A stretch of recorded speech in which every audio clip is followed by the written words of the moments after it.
Welcome to Audit the Audit, where we sort out the who and what and the right and wrong of police interactions. This episode covers the Fourth Amendment, harboring fugitives, and school searches, and is brought to us by the Denver Post's channel. Be sure to check out the description below and give them the credit that they deserve.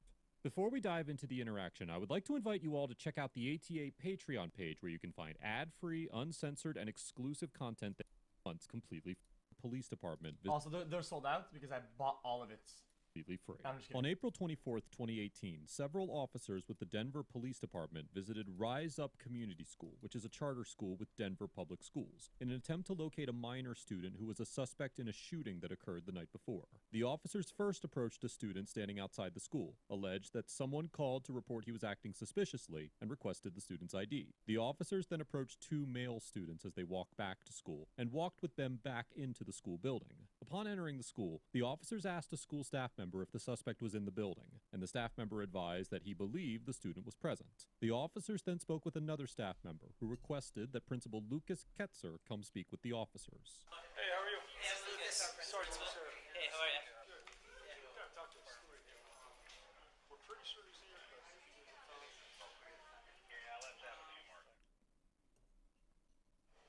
Oh yeah, what's going on? One question. Okay, so basically, I can't let you guys come in and pick him from the school. I can let him know that you're here, and then I can ask him if he wants to talk to you. But if he refuses, then I can't go get him and bring him to you. That's not to say that you can't get him after school hours or anything like that, but that's just our policy. In terms of, you know what I mean? Like in terms of, like so I can let him know, and then what I would say to him is, what I'll message him. Hey X, can you check out this super short clip? I think you will like it. It's Breaking Bad related. Link.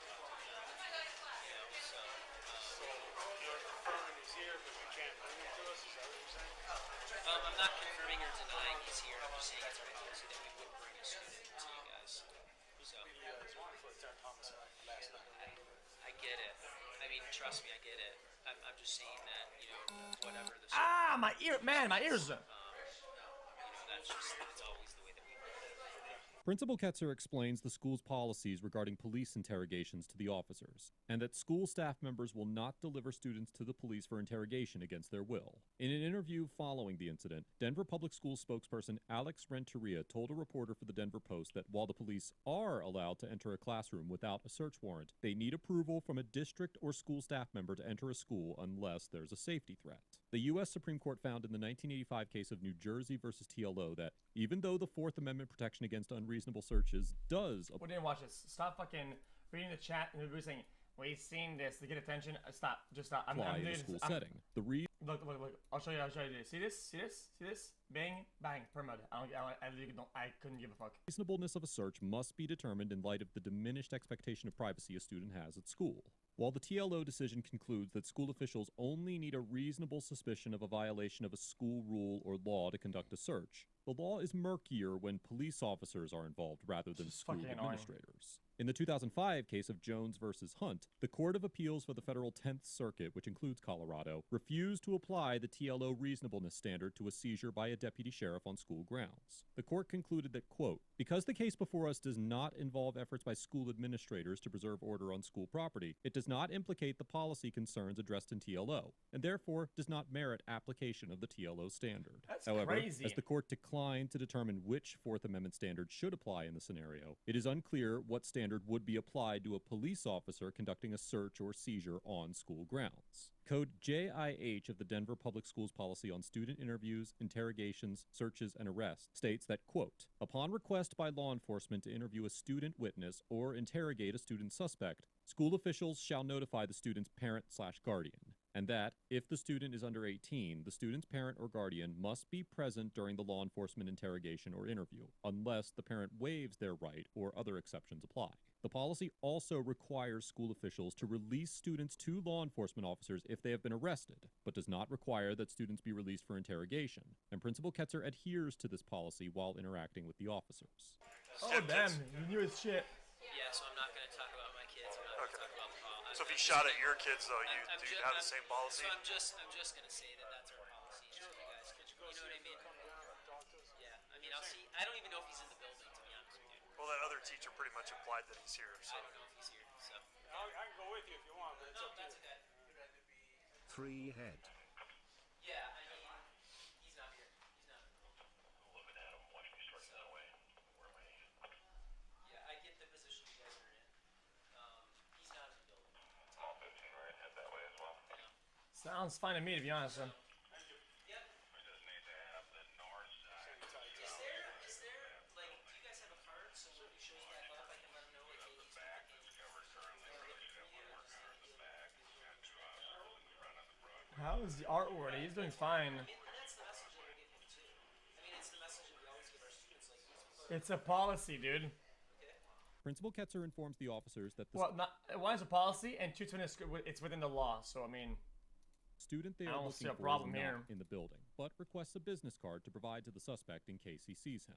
If the suspect actually was in the building and Principal Ketzer lied to the police, he could potentially face several different criminal charges. Section 18-8-111 of the Colorado Revised Statute states that an individual commits the crime of false reporting to authorities if, quote, he or she makes a report to law enforcement authorities pretending to furnish information relating to an offense or other incident within their official concern when he or she knows that the information is false. It is also possible that Principal Ketzer could be charged as an accessory to crime. Section 18-8-105 of the Colorado Revised Statute states that an individual commits the offense of being an accessory to crime if, quote, with intent to hinder, delay, or prevent the discovery, detection, apprehension, prosecution, conviction, or punishment of another for the commission of a crime, he renders assistance to such person. The definition of rendering assistance includes both harboring or concealing the fugitive, as well as obstructing an individual in the performance of any act which might aid in the discovery, detection, apprehension, prosecution, conviction, or punishment of another by force, intimidation, or Yeah, but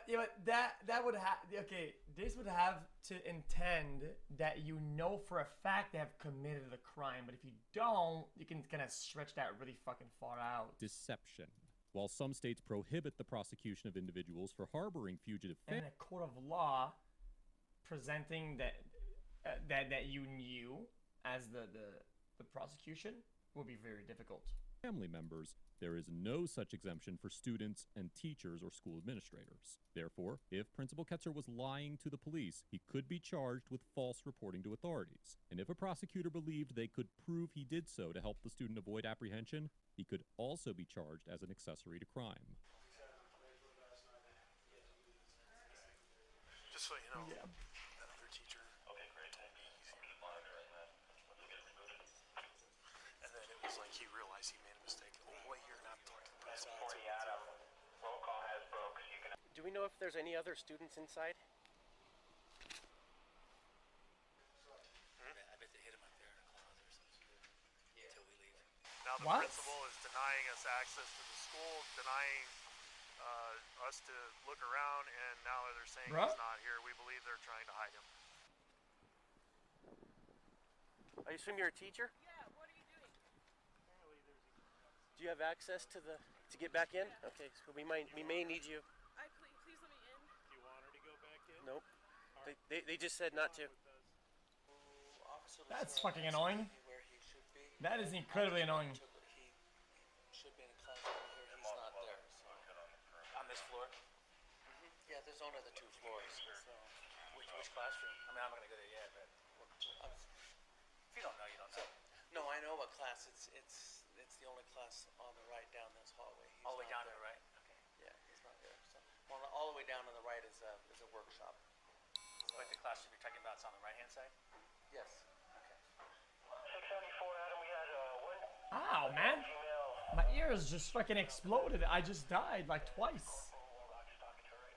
Oh man, this office is fucking scuffed. What is that? I'm the Chief of Department of Safety for Denver Public Schools. So I oversee all security and police operations for the district. So right now I want to talk to the principal and see if we can get this situation, It was understood like I put the everybody else. He's supposed to be Molly's class. Okay, so can we just take the officers, just check, because they have to do verification. I have to verify that we don't have an armed suspect.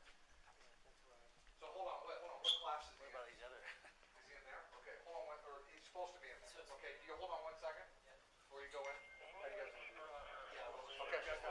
go ahead. All right. After arriving at the school, District Employee Chief Michael Eaton of the Denver Public Schools Department of Safety authorized the officers to search the classroom where the suspect should have been at the time. According to the Denver Public Schools District website, as the leader of the district-wide Department of Safety, Chief Eaton oversees 140 team members, including investigators, armed patrol officers, dispatchers, emergency management professionals, and campus safety officers. The Department of Safety is also responsible for training district staff in emergency management and offering guidance to school administrators to, quote, enhance school safety in a wide variety of situations. While the school district's organizational structure is not publicly available, and the interplay between Chief Eaton's jurisdiction and Principal Ketzer's authority is unclear, it does appear that the Department of Safety, under Chief Eaton's supervision, has the authority to make safety decisions for the school. In You her know what? interview with the Now Denver- that I think about it, I kind of wish they vocalized that it was like for a fucking shooting or some shit. And I don't know actually. Now that I think about it, I wouldn't want to have somebody to be fucking armed after a shootout in the fucking. They did, yeah. Then it's kind of weird. Then, yeah, I didn't notice. The school. In her That's interview kind of with the Denver annoying. Post, spokesperson Renteria Yeah. stated that, quote, in this situation, the police officers were granted access by our public safety head. Proof, fuck proof, man. Fuck off, dude. It's a threat to the public, man. You have kids in there, man. Like a report of something is enough probable cause to fucking at least. Yes, it is. It is for them to get in there. Dude, fuck your proof, man. Dude, this chat is so deluded. If somebody calls the police and says, yo, dude, some guy's acting weird, they don't need proof. That gives them a lot of leeway to what they can do afterwards in that perimeter. If how do you think shit happens? How do you think shit happens? Hey, police, somebody broke into my neighbor's house. We saw him. And they say, yeah, proof? Yeah, proof? Proof or we're not going to show up? Not proof, need proof. Not, sorry, can't do that. Nope, need proof. What the fuck is wrong with you, man? Like, are you brain dead or some shit? Man, that's how it works. It's always like, if they report something, that's not different. How is that different? How is that different? Because there was an imminent threat, as the officers had claimed that the suspect might be armed. As we discussed earlier in this episode, police officers do not need a warrant to search a school classroom, and given the diminished expectation of privacy that students have in the school setting, the safety threat to other students posed by a potentially armed suspect, there you and go. the fact that the officers obtained consent from a school district employee with an apparent authority to allow a search of the school grounds. Man, this chat, man, it's like America has so many problems with guns and schools. Okay, it's a disaster, and it's just all like, actually, somebody has a gun in the school, or could possibly have one, or there's a report of him shooting and going to school, but there's no proof. Can't go in there, guys. Watch out. My amendments, my rights. Like, dude, fuck off, man. It is highly unlikely that any court would find a search man. conducted by police officers in this situation to be unconstitutional. Yeah. Pretty clear. That's fine. Hi, guys.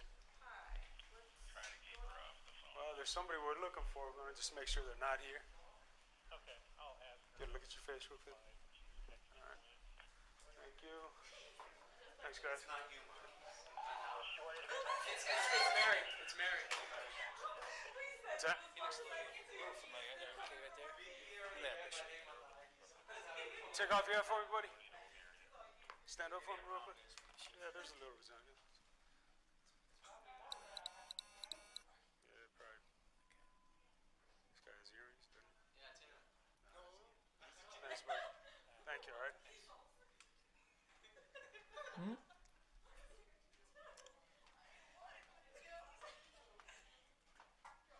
Thanks, guys. Well, the first teacher that I talked to that said he was here implied that he said that's because everybody was like, Thank you. Good job, audio guy. no one, I mean, several students came down, but I didn't see him come down. So, and then after we talked to the principal, he went straight upstairs. Okay. Immediately went upstairs. Right. Then came down and said he's not here. Okay. So it never had anything to do with the classroom back then. So I just, for what it's upstairs.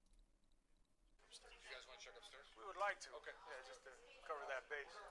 When the student was not found in the classroom that the officers initially searched, the officers searched the entire school, including the classrooms, supply closets, and even the roof. Despite the officers' belief that the school was hiding the suspect, the officers were unable to locate him anywhere in the school. Following the incident, both the Denver Police Department and Denver Public Schools conducted internal reviews of their employees' actions during the encounter, and both investigations found that no wrongdoing occurred, with the exception of one officer who received a minor reprimand for using insulting language about the teachers in a conversation with another officer. It is unclear whether the officers ever apprehended the suspect they were searching for, or if any parties involved will be taking legal action. Overall, the Denver Police Department officers get a B+. Yeah, as because although there were likely more appropriate circumstances to apprehend their suspect under, the officers consulted with the proper supervisory official before moving forward, and were operating under the pretense of a legitimate law enforcement purpose at the time of the encounter. I think overall early it was noble, but then they kind of forced it, and it kind of escalated into even being even more forceful. But overall, I think the intention was decent. While this interaction does raise many questions about both the ethicality and legality of granting police officers broad authority to conduct searches in schools, the courts have largely failed to acknowledge what role the Fourth Amendment plays in an encounter such as this. Different courts would likely reach varying opinions regarding the legality of this interaction, but there is certainly an argument to be made that the search was completely lawful. From the DPD's perspective, the officers were dealing with a potentially armed suspect inside of a school filled with vulnerable students. If the officers had left the school without searching the building only to have a shooting take place once they're gone, then the narrative surrounding this interaction may have been very different. One of the many challenges facing members of law enforcement is balancing the assessment and response to a potential threat with the appropriate constitutional and ethical boundaries, and officers tend to err on the side of caution when making those determinations. Sometimes, that caution does indeed result in an illegal detention and misconduct, but other times, being overly cautious can save lives without being overtly intrusive. There is no doubt that the officers I mean, I'm sorry, dude, I'm just gonna fucking say it, man. Imagine what the public would say if this happened and they didn't search the whole place, right? And they were like, you know what, dude, right? And then something happened, right? You know what I'm saying? Something happened. Oh, dude. Yeah, right? The cops camped there and they didn't go in? Motherfucking morons, cocksuckers, dude. What the fuck, man? Could have interacted with the students and teachers that's what he said? professionally, but it appears as though they remained within the bounds of their authority throughout the interaction. While students do deserve to enjoy some level of safety and security while on school property, it cannot serve as a safe haven from the consequences of criminal activity, especially when other students may be at risk. Principal Ketzer gets an A for respecting his students' rights and privacy, rigidly adhering to the school's policy of not surrendering students to the police, and for peacefully complying with the search once it had been authorized by Chief Eaton. Principal Ketzer did everything that was within his power to ensure that the policies of his school were respected, and that his student was treated fairly and appropriately. But once Chief Eaton arrived on the scene, the principal had no choice but to comply with the search, regardless of whether or not the student that was being searched for was actually in the building. Principal Ketzer's actions would have been appropriate and warranted. Just as officers are tasked with balancing the constitutional liberties of citizens with their duty to investigate crime, so too are teachers and school administrators tasked with ensuring that their policies are followed and their students are handled accordingly. I commend Principal Ketzer for having the courage to enforce the school's policy and the awareness to understand when to comply with the search. That was good.